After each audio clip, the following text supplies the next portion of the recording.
обращаемся к вам от лица общественности города Евпатории с просьбой предотвратить уничтожение архитектурного памятника дворца Калга-Султан в Симферополе.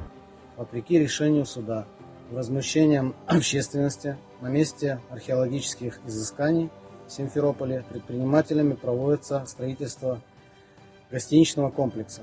Просим вас предотвратить это кощунственное действие и посодействовать в решении данного вопроса. К сожалению, нам раз за разом приходится обращаться в самые высокие сферы для того, чтобы защитить наши культурные права, права народа, который был незаконно депортирован в 1944 году и потерявшего за годы десятилетия геноцида очень много культурных своих памятников. Исторический памятник крымско-татарского народа, место, где располагался дворец Калга-Султана, правителя Крымского ханства, он является достоянием не только крымско-татарского народа, но и других народов многоконфессиональной и многонациональной страны.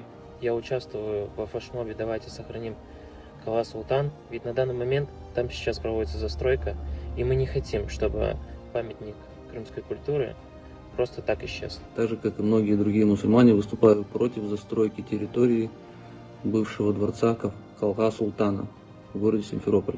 Надеюсь на вашу поддержку, а также содействие в решении данного вопроса.